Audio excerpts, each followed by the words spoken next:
estimados alumnos. Mi nombre es Gustavo Torres, soy el profesor de Historia Contemporánea de América. Nos vamos a ver en este periodo académico, bueno, en realidad no nos vamos a ver, en realidad nos vamos a encontrar por vía virtual, en lo que respecta a la materia Historia de América o a Historia Contemporánea de América.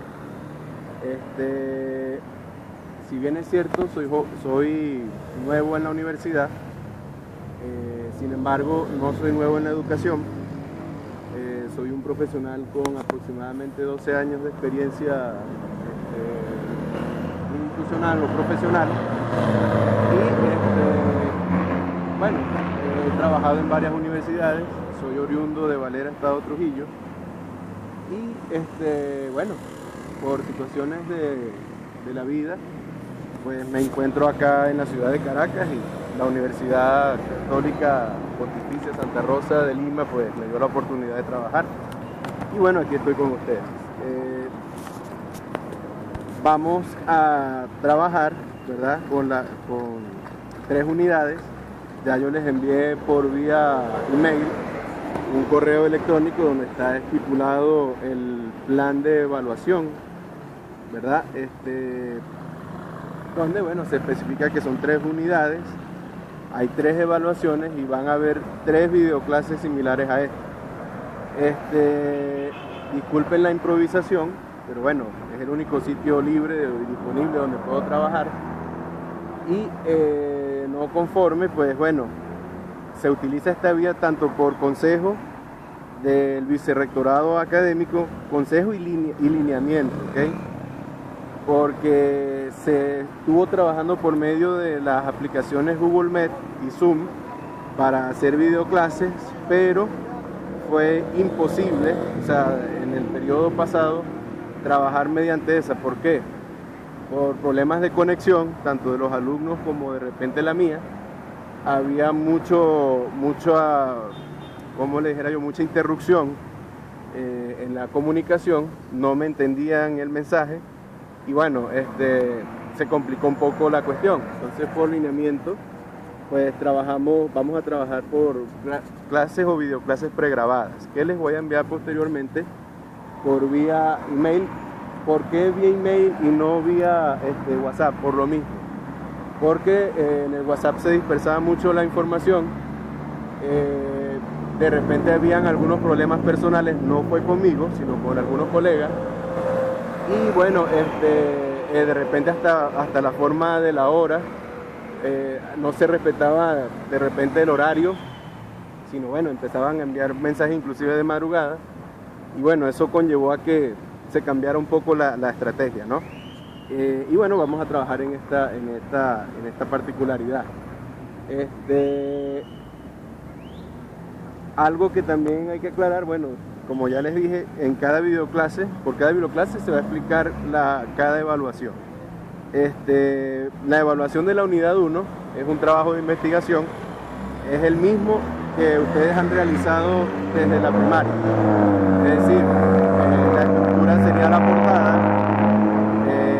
luego vendría el índice, la introducción, el desarrollo y la conclusión y las referencias bibliográficas. Yo, en conjunto con este video, también les voy a enviar los lineamientos por los cuales la universidad quiere que trabajemos. Se habla del modelo de portada UCSA, es decir, el vicerrectorado académico diseñó un estilo de portada que ustedes van a tener que cumplir, y también hizo como una especie de fusión entre las normas APA y las normas UPEL, que de alguna manera especifica cómo se hace un trabajo de investigación, la estructura, etcétera, etcétera. Y por cada evaluación, pues yo les voy a decir cómo se va a hacer, o sea, ya les estoy diciendo, o ya les dije cómo van a hacer el trabajo. Luego las otras, que son el ensayo y la entrevista. Por cierto, la entrevista la coloqué de primero, ¿por qué? La coloqué de último, sin embargo, les dije en la sugerencia que es lo primero que ustedes deben comenzar a hacer. ¿Por qué? Porque, bueno, como se especifica allí, ustedes tienen que buscar o tienen que tratar de encontrar a un personaje político que de alguna manera los ayude a, sea político, profesor universitario, periodista o en su defecto cualquier persona que esté preparado en la materia o que tenga conocimiento sobre historia y política, pues los ayude, porque el tema tiene que ver tanto con, o sea, es un tema integral, tanto con política, historia y de alguna manera la metodología, ¿no? Fíjense, hablando de metodología, jóvenes, para ser más específicos con el trabajo, jóvenes, fíjense, yo entiendo lo que ya, por ejemplo, está desfasado un poco buscar las bibliografías o buscar libros. Sin embargo, jóvenes, ¿qué es lo que queremos evitar? El corta y pega, que yo sé que es normal que se haga. No solamente lo hacen ustedes, lo hacen, bueno, cantidad de, inclusive nuestro propio gremio, los propios docentes. Pero fíjense, jóvenes, en la metodología hay una técnica que se llama parafraseo. Es decir, no está prohibido que ustedes citen a un autor, pero de acuerdo a esa cita. Lo que más busca uno, y sobre todo en ustedes que son próximos o futuros periodistas, busquen o traten de realizar una producción propia. Sobre todo en el ensayo se va a ver más eso, ¿no? En el trabajo no tanto, pero en la segunda evaluación, en el ensayo, allí sí se va a requerir la producción propia o la opinión propia de ustedes como estudiantes y futuros periodistas, ¿no? Es decir, se va a tratar de eliminar un poco la cuestión del corta-pega y se busca más el principio de la originalidad. Bien, pasado esta previa de explicación sobre la evaluación número 1 o de la unidad número 1, vamos a hablar entonces, a clarificar o especificar o explicar qué es la unidad 1, ¿no? Fíjense, tiene por título Características de la sociedad colonial para la comprensión del proceso de la formación de naciones en América. Se habla de un periodo de tiempo de entre 1810 a 1870. Se habla de las consecuencias políticas de la esclavitud, las guerras civiles y los regímenes de orden y progreso en su articulación con el modelo de desarrollo capitalista. Fíjense, para ponerlos en contexto, jóvenes, y para que ustedes entiendan un poco ese punto.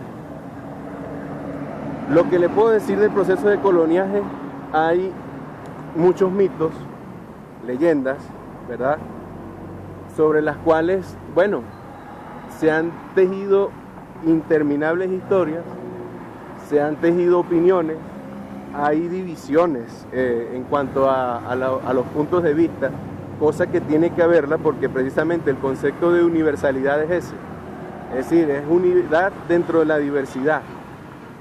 Y bueno, nosotros tratamos de buscar el punto más idóneo para nosotros también formarnos nuestra propia opinión.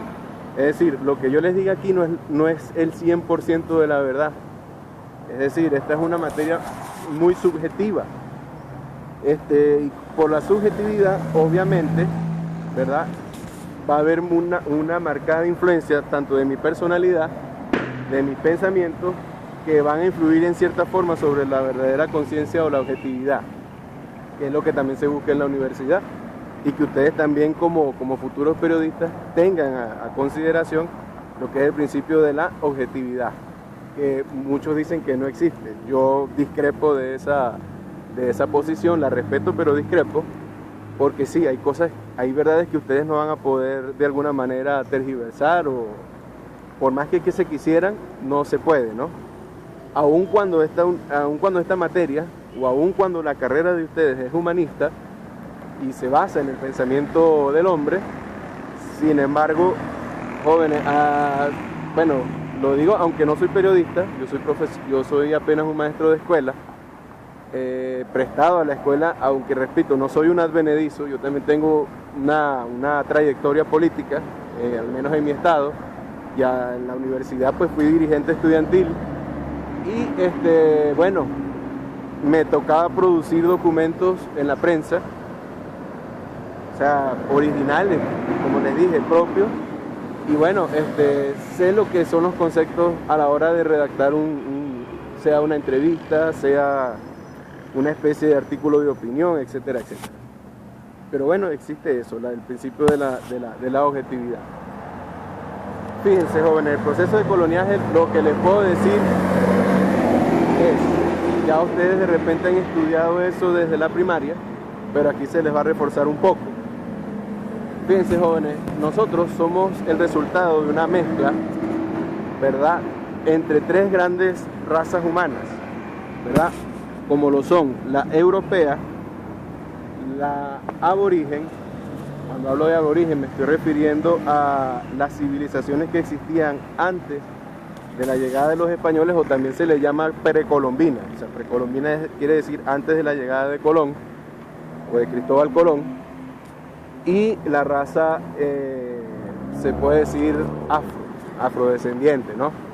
Tres culturas, es decir, no solo desde el punto de vista racial o de grupo étnico, sino también hubo mezcla de cultura, mezcla gastronómica, mezcla inclusive del lenguaje, ¿verdad? No es verbigracia Venezuela, a pesar de su diversidad cultural.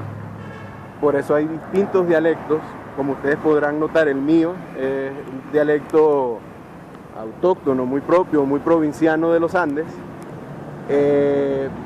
Por ejemplo, aquí en la región centro-occidental hay un determinado dialecto. En la zona de la provincia del Zulia hay otro, y así sucesivamente. Sin embargo, es el resultado de ese mestizaje, de esa mezcla, ¿no?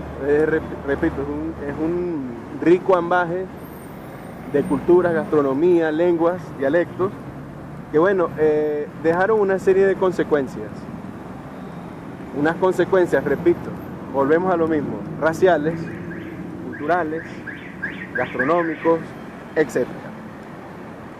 Esas consecuencias, bueno, jóvenes, lo que les puedo decir es que dejaron, se puede decir, mucho resentimiento, ¿verdad? Ya les voy a explicar por qué. Mucho resentimiento originó el proceso de la desigualdad, y bueno, eso conllevó a una serie de conflictos que, bueno, hasta hoy en nuestra actualidad, claro, en Venezuela no tanto, pero recuerden que esto es historia de América, y ojo, no es solamente América Latina, les voy a hablar inclusive de Estados Unidos, porque siempre se nos ha querido hablar de que, bueno, lamentablemente, y de eso lo vamos a hablar inclusive en el último punto, que habla del capitalismo, ¿verdad? Bueno, yo les voy a explicar más o menos esas concepciones. Pero fíjense, siempre se ha querido ver, o de alguna manera tratar de diferenciar, que si en efecto es cierto, hay profundas diferencias con América del Norte. Sin embargo, jóvenes, les puedo decir que el origen es prácticamente el mismo. Lo único que cambió es el tipo de europeo que llegó. Es decir, a nosotros nos llegó la europeización latina. Ojo con ese concepto, que también hay mucha tergiversación con ese término. Es decir, a lo que la gente hoy llama latino no es la verdadera circunstancia, o no es el verdadero concepto, ¿ok? La gente está muy confundida. Pero fíjense, aquí a América Latina, por eso se le llama América Latina, llegó un estilo europeo o una raza étnica europea que, bueno, viene del Mediterráneo, como es el caso puntual de la española. Y bueno, en el caso de Estados Unidos y Canadá, pues hubo una confluencia, ¿verdad?, de europeos que, bueno, forman parte del norte de Europa, ¿no?, que es la raza sajona, ¿verdad?, que es la inglesa. En realidad ellos son anglosajones, ¿no? Es una mezcla de dos tribus celtas que vivieron en Inglaterra, y que, aunque no lo crean, jóvenes, los ingleses también tienen su lado latino. Pero incluso el término de latino, que es el que yo digo que la gente está utilizando de manera tergiversada, si bien es cierto, lo hacen con ánimo de desprecio, pero el desprecio viene porque en algún momento de la historia Inglaterra estuvo bajo dominación latina. Inclusive su primer rey como tal católico era latino, como es el caso de Arturo, que, por cierto, ese es otro tema que, bueno, en otras clases lo trataré de estudiar o de explicar, y que, bueno, hay inclusive historiadores que no quieren reconocer la existencia verdadera del rey Arturo por lo mismo, ¿no? Porque a los ingleses les es difícil aceptar que su primer rey católico, o su primer rey, se puede decir formal, era de ascendencia latina, ¿no? Incluso su nombre era Arturo Casto, ¿ok?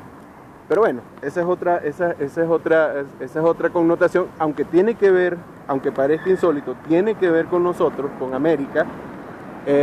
Sin embargo, no puedo hablarles muy a profundidad porque, bueno, no dan las circunstancias del tiempo, ¿no? Pero, es más, si hubiese sido una clase presencial, de repente nos hubiese dado tiempo. Pero, bueno, lamentablemente, por razones técnicas, no voy a poder profundizar ese tema. Pero, jóvenes, lo que les puedo decir es que somos un solo continente. Tenemos incluso se puede decir, una mezcla de culturas muy similar, aun cuando hablemos distinto, tengamos un idioma distinto.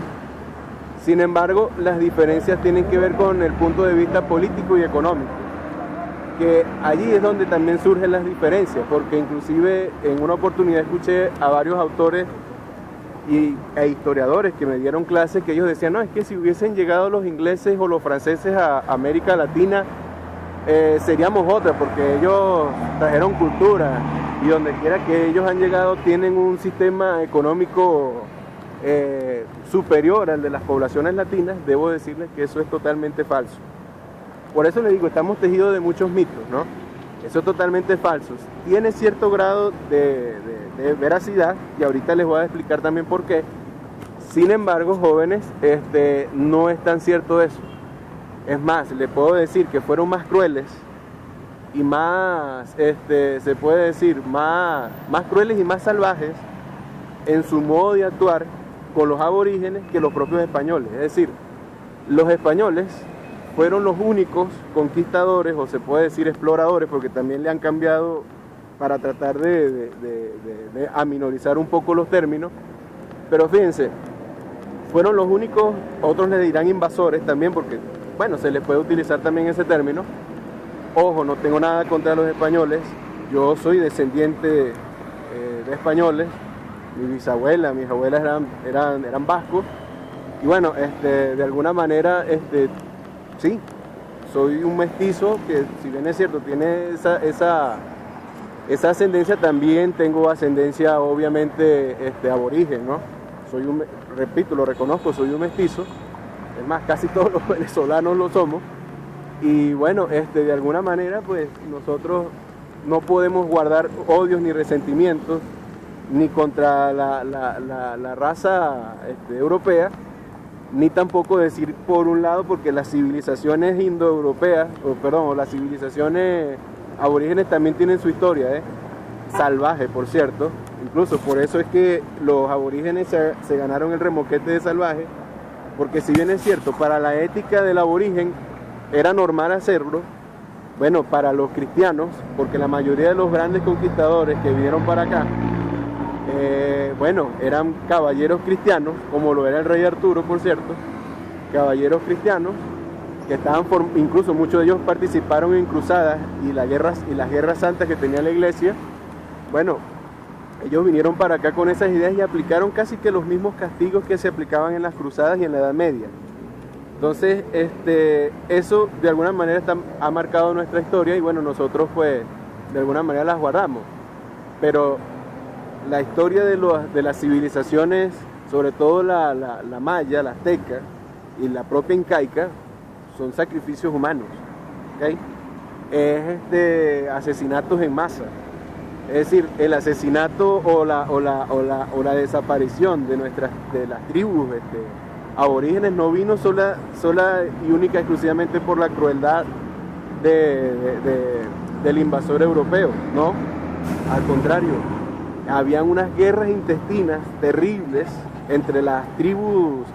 Bueno, si hablamos de Venezuela, bueno, los caribes no se podían ver con los tupá guaraníes y así sucesivamente, ¿no? Habían guerras intestinas entre ellos. Es más, el español se aprovechó de eso. Incluso habían alianzas, aunque ustedes no lo crean, por eso les digo, hay muchos mitos que, bueno, me hubiese gustado enormemente descifrarlos, aclarárselos a ustedes, porque eso de alguna manera es lo que tiene que ver con la temática de la unidad 1. También les puedo decir, jóvenes, por ejemplo, el término América también es inexacto. Por eso por eso se habla de 1810, ¿no? Por eso nuestros padres fundadores inventaron un proyecto. Estoy hablando de Francisco de Miranda, el propio Simón Bolívar, que después acoge ese proyecto. Otros dicen que lo plagia. No quiero hablar tampoco mal del Libertador, pero él de alguna manera incluso plagia y hace preso, ¿no? Él es el que entrega nada más y nada menos que a Francisco de Miranda. Después de admirarlo tanto, bueno, hubo diferencias entre ellos y eso conllevó a que, bueno, prácticamente Bolívar es el culpable de la entrega de Francisco de Miranda a sus enemigos, para ser más específico, al capitán Monteverde. Y bueno, muere más tarde en la Carraca, ¿no? Pero fíjense, el proyecto que ellos diseñaron se llama la Colombeya. Es decir, nuestro continente, jóvenes, nunca debió llamarse América. Nuestro continente debió llamarse Colombia. ¿Por qué Colombia? Bueno, jóvenes, América es un término que hace alusión a un navegante, también italiano por cierto, llamado Américo Vespuccio. Tiene que ver con nosotros, jóvenes, porque nada más y nada menos con él venían o sea, no solamente le dio el nombre a América o al continente o sobre él, se tomó como fuerza el nombre, ¿verdad?, de América, sino también de nuestro país, porque ese señor era el que iba en una de las carabelas con el capitán Don Alonso de Ojeda. Él bordea las costas del Caribe venezolano, para ser más específicos, lo que hoy se conoce como Ciudad Ojeda, ahí en el estado Zulia. Él de alguna manera observa, ¿verdad?, que los aborígenes vivían en palafitos y en forma circular. Eso a él lo evocó, bueno, obviamente, aunque Américo Vespuccio no era, él creo que también era genovés, pero sin embargo él al llegar al Golfo de Coquibacoa, él de alguna manera da o asocia, ¿verdad?, el estilo de vida o el estilo de construcción del palafito con nada más y nada menos que la idílica ciudad de Venecia. Cuando él ve esa ciudad, dice, oye, estamos llegando en realidad a una pequeña Venecia o a una Venezuela, o sea, una Venecia pequeña o una Venecia chiquita. Él nos dio, o sea, no es que él nos dio, sino que la persona que escribió recuerden que ellos llevan su bitácora, ellos van anotando los nombres. Entonces, bueno, los posteriores navegantes que vinieron a Venezuela, bueno, usaban el término pequeña Venecia o Veneziola, ¿verdad?, en el caso puntual italiano.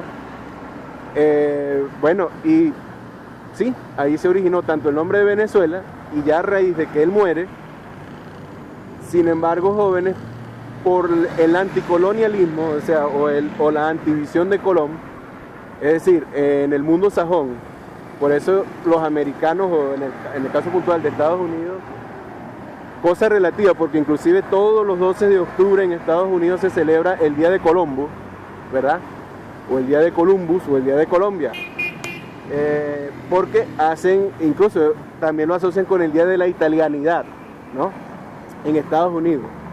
Pero en realidad es un reconocimiento, aunque lo hacen con cierto resabio, pero también lo hacen para de alguna manera cortejar a la población italiana o a la fratelanza italiana que vive en Estados Unidos, pues para congraciarse con ella, pues diseñaron ese día, ¿no?, que coincide con la llegada de Cristóbal Colón a América o al continente.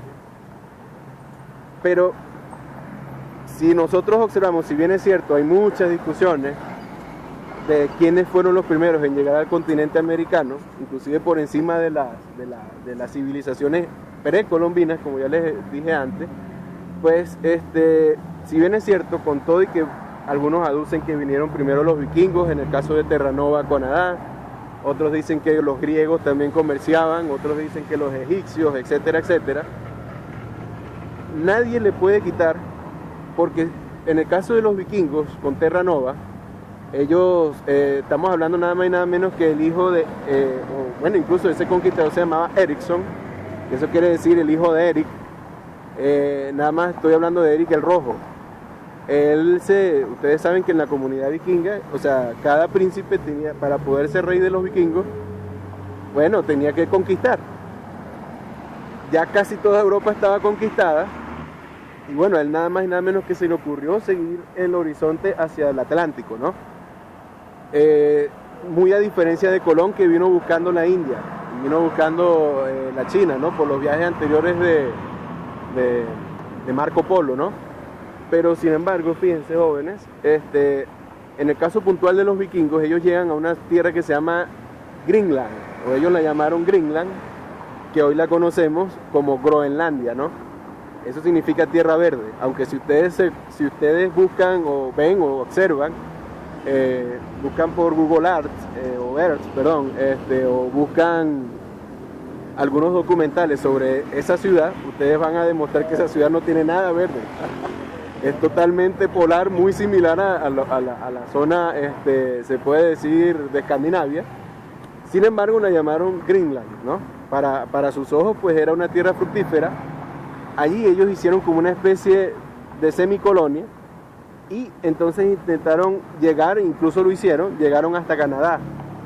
Sin embargo, ellos, primero por férrea oposición de las tribus aborígenes que vivían en el norte de Canadá, como por problemas logísticos, etcétera, ellos no pudieron ni seguir su colonia, es decir, no se establecieron, se tuvieron que devolver y de paso no dejaron escrito, o sea, no dejaron un mapa para que las posteriores civilizaciones o posteriores viajes llegaran hasta ahí. Es decir, eso murió ahí, ¿no? En ese primer encuentro. Sin embargo, nadie le va a poder quitar a Cristóbal Colón, ¿verdad? Y por eso los padres patriotas pues tenían esa preocupación, ¿no? Incluso decían, no podemos llamarnos América, aun cuando ellos se decían americanos del sur, americanos del norte, etc. Ellos decían, no, tenemos que llamarnos Colombia porque la tierra es en honor a Cristóbal Colón, que fue el que en verdad llegó y no Américo Vespucho, ¿ves? Es decir, Colón llegó antes de Vespucho. Vespucho inclusive, que eso es lo que les quería decir, que nadie le puede quitar a Colón. Con todo y los problemas, con todo y el desespero, que ahí vamos que con él nace, por cierto, la cuestión de los conflictos y el resentimiento que les voy a explicar. Pero fíjense, con todo y los problemas que pudo haber tenido Colón, o pudo haber heredado Colón, no se le va a poder quitar, ¿verdad? Que él, mire jóvenes, les digo algo, toda la ruta marítima, es decir, los escritos, es decir, para usted venir de Europa o inclusive de Asia a América, todos hoy utilizan el sistema aeronáutico de Cristóbal Colón. Es decir, si Cristóbal Colón no hubiese llegado para acá y no hubiese dejado una obra escrita, bueno, de repente el descubrimiento de América o el surgimiento de América como continente hubiese sido más tardío, ¿ok? De repente no hubiésemos nacido como nación, valga la redundancia, y no fuéramos lo que somos hoy actualmente. Es decir, Cristóbal Colón logró establecerse, dejó un sistema aeronáutico para que los próximos viajes lograran encontrar el camino para acá y no perderse, entre otra serie de circunstancias, ¿no? O sea que nadie le puede quitar a Colón, bueno, como diría alguien por ahí, nadie le puede quitar lo bailado. Por eso es que ustedes ven que hay un movimiento que habla en contra de Colón y derriban las estructuras de Colón, incluso el nombre, que ahí vamos otra vez con el nombre del vecino país, que es Colombia. Fíjense, Colombia no se llamaba Colombia, Colombia era Nueva Granada, ¿ok? Quien le da la concepción y la identidad de Colombia es nada más y nada menos que un venezolano, o dos venezolanos. En una primera instancia, Francisco de Miranda, en su proyecto de Colombia, y Simón Bolívar. ¿Qué decía este proyecto? Bueno, que nosotros, incluso la rabia de Simón Bolívar hacia Estados Unidos era esa, ¿no? No es porque los odiaba porque eran ricos y eran blancos, etcétera, no. El odio de ellos era porque, y quizás Bolívar no pudo entender, era el por qué los norteamericanos nunca ayudaron a las colonias. Es decir, los americanos del norte se basaron única y exclusivamente en su problema interno y no se dedicaron a ayudar a las demás provincias. Inclusive Francisco de Miranda trató por todos los medios. Francisco de Miranda incluso estuvo en la guerra de independencia de Estados Unidos, fue amigo de George Washington, inclusive de Thomas Jefferson. Se dice que de Thomas Jefferson era aún más entrañable la amistad. Sin embargo, ellos no apoyaron a Venezuela, ¿no? No solo a Venezuela, no apoyaron a América del Sur, e inclusive por su alianza con Francia, incluso querían recuperar el poder blanco o el poder de la primera, porque eso también hay que decirlo, la primera ciudad o el primer país que se libera del yugo europeo es precisamente Haití, y mírenla cómo vive hoy, ¿no? También, ¿no? Pero fíjense, incluso Haití y Jamaica ayudaron, incluso Bolívar estuvo exiliado en Jamaica, y ellos ayudaron militar y económicamente a la independencia. Mire cómo son las cosas, ¿no? Y bueno, por eso Simón Bolívar tenía ese resentimiento, ese no odio, pero sí resentimiento hacia Estados Unidos, ¿no? Y fíjense, Estados Unidos más bien quería recuperar Haití, quería inclusive sumarla a su lista de naciones, ¿no? Sumarla como otra estrella y otra barra, ¿no? De la bandera norteamericana. Pero fíjense, allí se da ese tipo de circunstancias. Entonces los padres libertadores decían, existe un continente que no se debe llamar América, que está dividido en dos polos, en el norte y en el sur. Nosotros debemos buscar la reunificación de todo ese continente y llamarlo Colombia.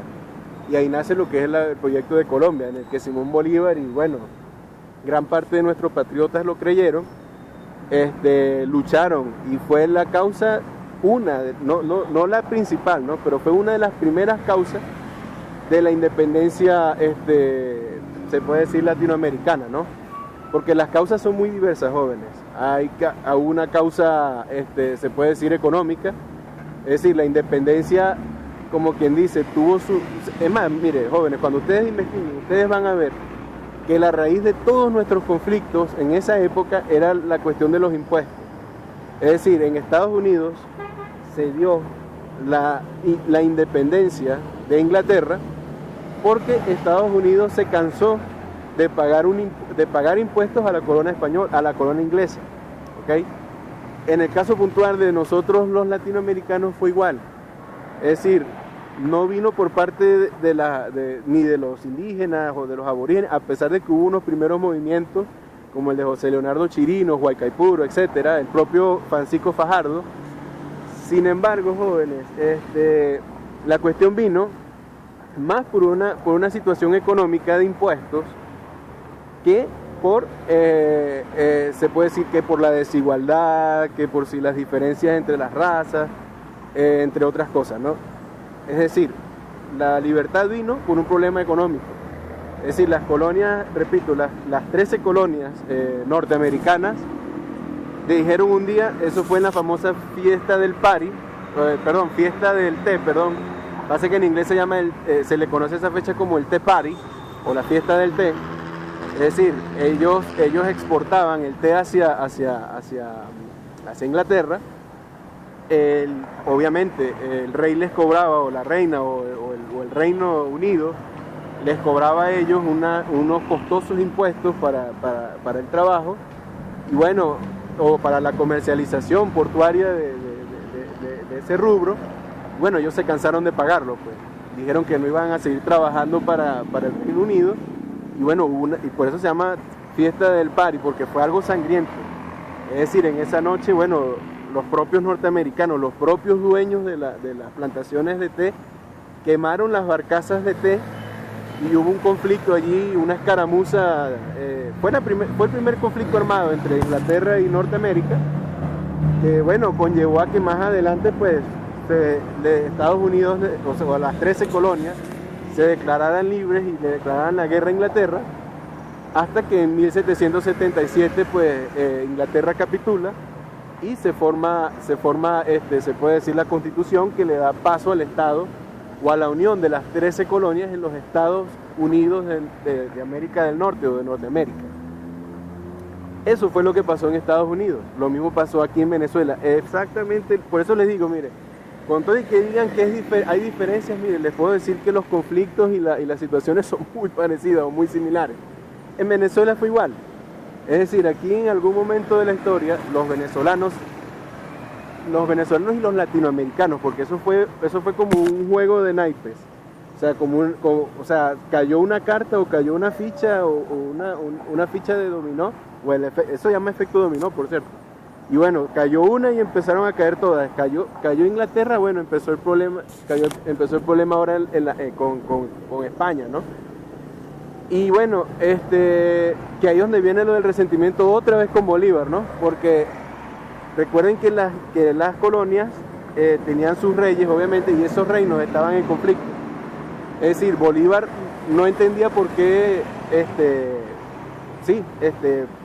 Estados Unidos no miraba hacia el sur, por lo mismo, porque España y la propia Francia ayudaron a Estados Unidos para separarse de Inglaterra, y viceversa, que eso tampoco creo que lo cuenta mucho el Libertador.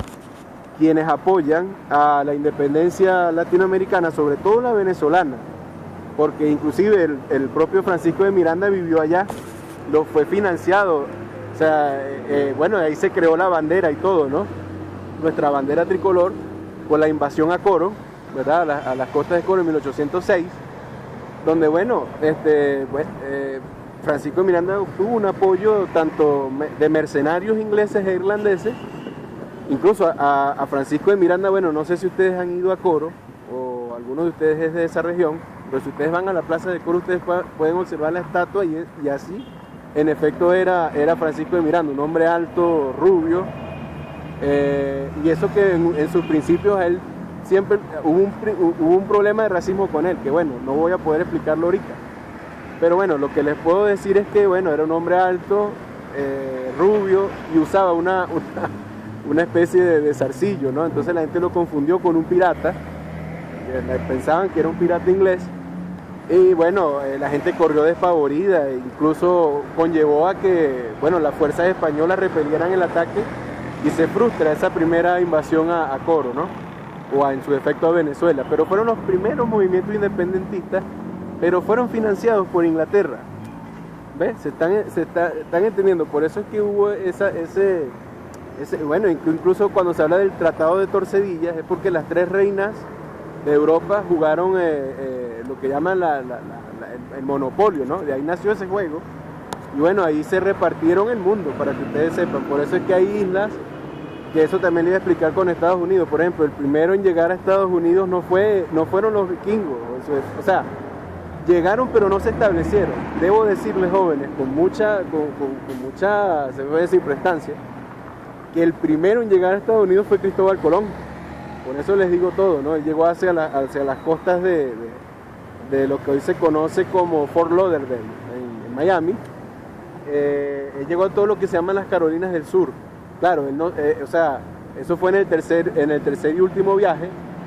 Sin embargo, tampoco se pudo establecer, pero sí dejó las coordenadas para que más adelante los españoles, y en efecto, o sea, una de las primeras zonas de Estados Unidos en ser conquistada fueron las de Carolina del Sur. Por eso ustedes ven que Miami no es solamente por la hoy población cubana, ¿no?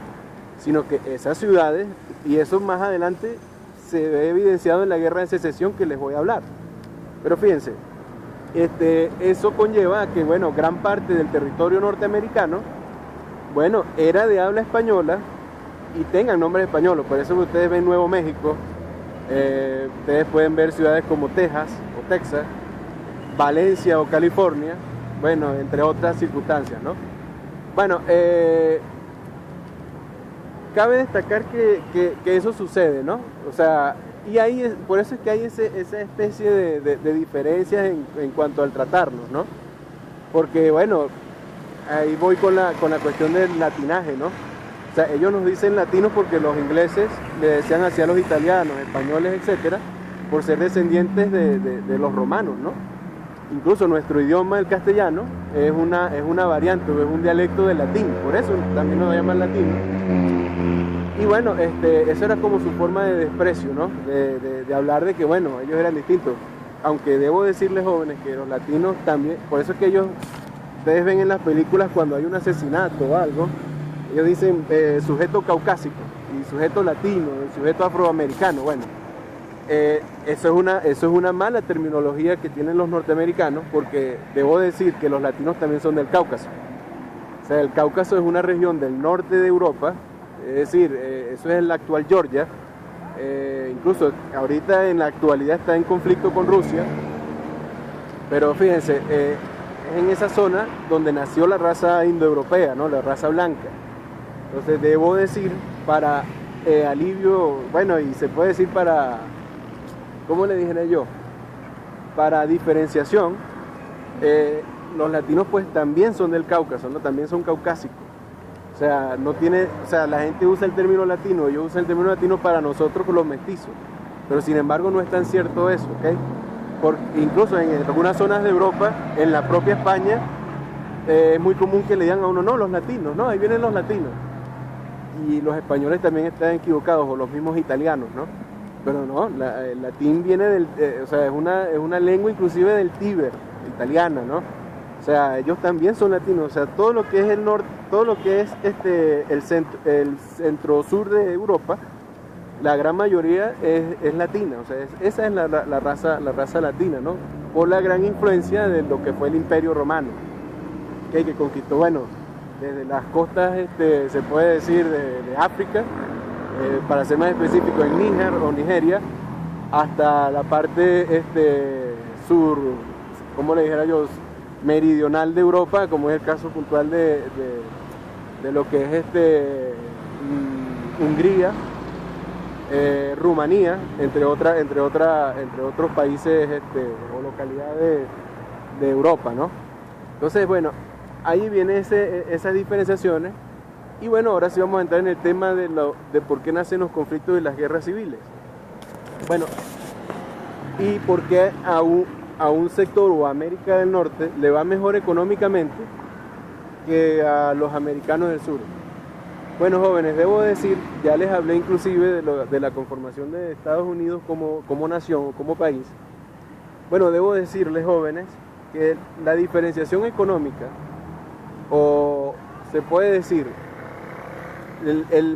que a ellos de alguna manera les haya sido más exitoso el sistema económico que en América del Sur, fue por el sistema político adoptado, que eso es lo que vamos a hablar o lo que vamos a discutir en la tercera unidad.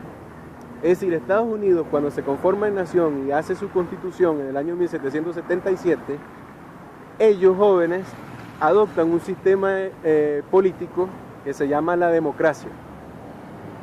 Es decir, los padres fundadores de Estados Unidos, ellos copiaron el modelo republicano de la antigua Roma y copiaron el modelo democrático o el sistema democrático de Grecia. Es decir, hicieron una fusión, hicieron lo que se llama una república democrática. Es decir, ellos adoptaron ese sistema de gobierno que no es perfecto, no lo es, hay que de alguna manera definirlo, porque incluso la gente asocia democracia con libertad y no lo es. ¿Okay? La democracia no es sinónimo de libertad, aunque busca garantizarla. O sea, o es el sistema político que más busca garantizarla, aunque no del todo es libre. Es decir, en una democracia no todos somos libres. Más adelante, por eso digo, cuando lleguemos a la unidad 3 les voy a explicar qué es la democracia y todo su esplendor, ¿no? Pero lo que me atañe ahorita a la unidad 1 es que gracias a la adopción de la democracia, Estados Unidos pudo, aparte de adoptar, o sea, siempre está adoptado la democracia, lo que es el principio de la libertad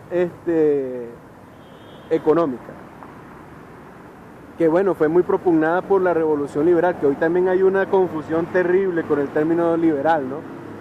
Pero fíjense, con la democracia, o sea, cuando nace la democracia en la antigua Grecia, les estoy hablando de 600 años antes de Cristo, inventada por un gran político, rey y matemático como lo era Pericles, él diseñó el sistema de las mayorías, es decir, la democracia tampoco es el sistema del pueblo. Esa es otra falacia que nos han enseñado, otro mito, ¿no? Es el gobierno de las mayorías. Pero si algo garantiza el gobierno de las mayorías es lo que le conviene a las mayorías como tal. Sin embargo, en el sistema democrático se crea el Parlamento.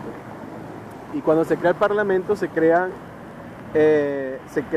una especie de aforo, ¿verdad? O con una estructura semicircular, ¿verdad? Donde, bueno, en la forma en cómo se sentaban las personas que eran electas por el pueblo, bueno, se definió tanto la ideología como los grupos sociales del cual venían.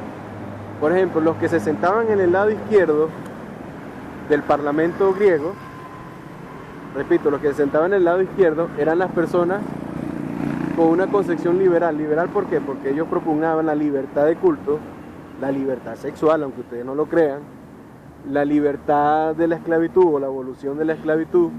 Es decir, ellos propugnaban el cambio de la sociedad que ellos tenían en aquella circunstancia, ¿no? Y en el lado derecho se sentaban los conservadores. ¿Quiénes son los conservadores? Los conservadores eran las personas que, bueno, primero y principal venían de las clases pudientes, de las clases, o sea, elitescas o de poder, que no querían el cambio, que a diferencia de los liberales que querían el cambio, ellos, por el contrario, querían que la esclavitud todavía existiera porque ellos necesitaban esclavos en sus casas.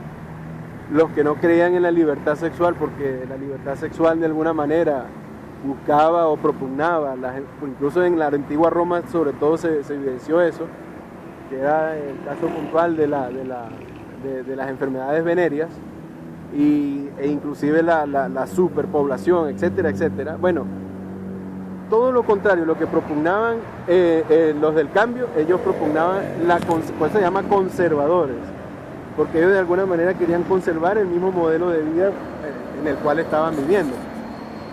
Entonces allí nacen dos concepciones, que es la izquierda y la derecha. La izquierda son los liberales, la derecha son los conservadores. Claro, hoy entonces hay una preconcepción porque en el sistema económico, con la aparición del socialismo, que les voy a hablar ahorita, y del capitalismo, pues bueno, nacieron dos concepciones económicas y políticas que de alguna manera pues han marcado el pensamiento y las circunstancias. Unos creen que tienen la verdad, otros creen que no otra, ¿no? Y bueno, la Revolución Francesa pues acentuó ese tipo de circunstancias. Cabe destacar que la Revolución Francesa también, jóvenes, fue el otro polvorín que asusó a que las repúblicas americanas, pues de alguna manera se declararan, buscaran la libertad, ¿no? Por las ideas de Rousseau, Voltaire, etcétera, etcétera, ¿no? Que entre esas ideas, aparte de las políticas, estaban las económicas, que ahí es donde vamos a entrar en materia con lo de cómo nace el capitalismo y cómo nace el socialismo. Bueno, jóvenes, en la misma Revolución Francesa, lo que es la Revolución Francesa, norteamericana e inclusive la misma inglesa, se dio paralelamente otra revolución, que es lo que nosotros conocemos como la revolución industrial, ¿verdad? En la revolución industrial, bueno, nace un nuevo fenómeno como lo es el maquinismo, es decir, la tecnología empezó a tener una preponderancia, ¿verdad? Por encima sí, inclusive de la mano de obra, ¿verdad? Humana. Es decir, se inventó la imprenta, se inventó la máquina hilandera, ¿verdad? O la máquina de coser. Bueno, entre otros inventos novedosos que, bueno, dieron un dinamismo y dio como preconcepción a un sistema o a un sistema económico que propugna precisamente la libertad económica frente inclusive a otras teorías netamente conservadoras, como es el fisiocratismo, que es el fisiocratismo o el feudalismo, ¿verdad? Es más, todas las colonias eran feudales. El feudalismo es un sistema económico, bueno, yo hubiese querido explicarles todo eso, pero no va a dar tiempo tampoco. Pero fíjense, el feudalismo propugnaba, ¿verdad?, una serie de castas, había un sistema se puede decir, de división del trabajo, ¿verdad? Muy, como le dijera yo, muy desigual, y que bueno, se reprodujo no solamente en Europa, se reprodujo lamentablemente aquí también en América Latina, ¿no? O en América, repito, en toda la América, en todo el continente americano. Y bueno, que así como trajo consigo innovación el capitalismo, ¿verdad?